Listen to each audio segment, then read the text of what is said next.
Hey guys, today we are going to be reacting to storyboth. Let's watch it.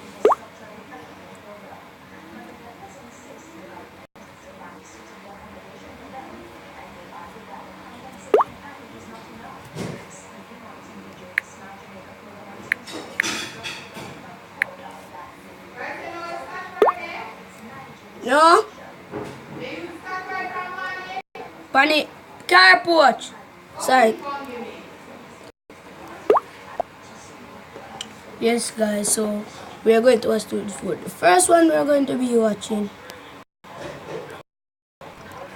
My dad and I were homeless.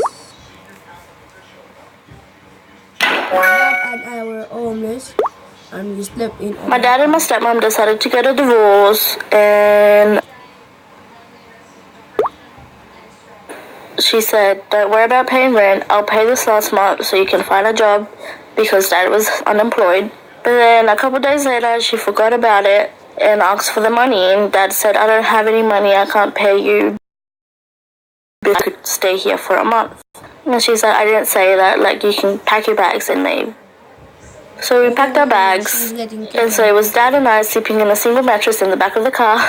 And that first night, I was crying so much, and I was like really shaken. I didn't know what was gonna happen or where we were gonna go. Guys, that's why you shouldn't have stepmother, alright? Stepmother's a freaking bitch. The next morning, we waited for her to go to work. We went to the house, I had a shower, got the rest of our belongings, and then I went to school. Obviously all my friends knew about it. They were all really supportive, and they were like saying, "Oh, like, you can come stay with us if you want." So then we drove to this park, and there were toilets there, but they locked them up at night time. But this one morning they left the key in the door. So then on the other side of the toilets there was a disabled toilet that was never open during the day. So we put like our big belongings there, and dad made a shower out of a hose, and that's where we would shower every night. And then because the parks have barbecues, and then that's where we would cook. And yeah, we had the supermarket every day just to buy for the day because we didn't have a fridge, so we couldn't buy anything else. After a couple of months of living like that, one of my dad's friends found out.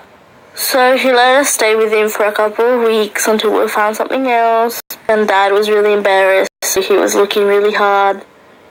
With the little money that he had, he couldn't pay for a house or an apartment or anything.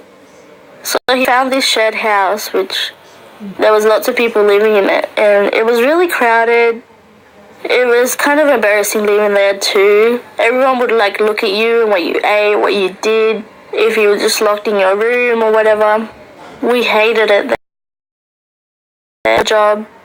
And he finally found one, but it was in another state. And I really did not want to go, but I knew that we had to because we couldn't keep living in this house with these random people.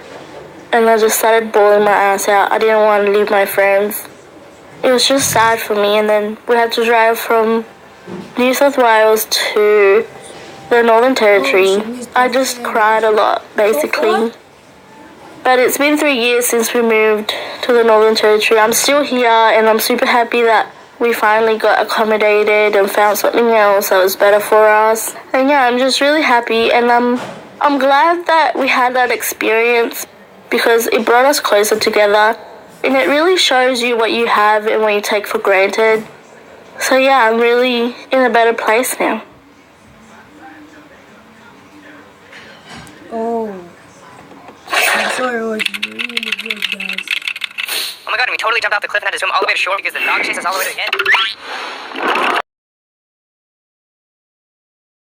Watch. Is I got caught. I got vaping at school. It was like a couple days before the last day of school, so like everyone was pumped because it was almost summer break. My friend, he asked me, he's like, "Can you bring your vape to school?" And I obviously said yes because he was like, the vape wasn't mine. I had to grab it from my brother's room. So in the morning, I snitched the vape and put it in my backpack. I took it and I went in the car like, nothing going on here. And I get dropped off, and then I go up to the front gate, and my friend's already waiting there for me. So then we went into the school and tried finding the place for, like, you know, the vape. Like, the hallways were, like, crowded with supervisors, and the bathroom was the only way. So me and my friend went into the bathroom while my guy friend and his friend stayed outside, and we started vaping. And one of my friends came in and was right in her face. And then after that, we left and went into class. Little did I know, the girl that saw me vaping actually went to go snitch on me. So she went up to the office and reported me. Then I was in class, and a supervisor comes in the class and goes up to my teacher and talks to her. And then the teacher says, "Where are you, Roxy?" And then I raised my hand, and the supervisor came up to my desk, and she was like, "Where are your things?" And I told her, "These are my things." They weren't really my things, my friends' things, because obviously if I said my backpack was mine, the vape was inside of it. I went up to the office walking with the supervisor, and then I walked into the vice principal's office, and she was telling me I got reported for vaping and that she needed to pat me down and to look into my stuff and everything to make sure if I had the vape or not. So obviously, since this was not my backpack, there was no vape inside, and she got suspicious and asked me to tell her, and I blew the right in her face. And then after that, we left and went into class. Little did I know, the girl that saw me vaping actually went to go snitch on me. So she went up to the office and reported me. So then I was in class, and a supervisor comes in the class and goes up to my teacher and talks to her. And then the teacher says, "Where are you, Roxy?" And then I raised my hand, and the supervisor came up to my desk, and "Where are your things?" And I told her, "These are my things." They weren't really my things. They were my friends' things, because obviously if I said my backpack was mine, the vape was inside of it. I went up to the office walking with the supervisor, and then I walked into the vice principal's office, and she was telling me that I got reported for vaping and that she needed to pat me down and to look into my stuff and everything to make sure if I had the vape or not. So obviously, and she got suspicious and asked me to tell her the truth, like, where is the vape? And I told her it's in the classroom, and I told her it was in a backpack.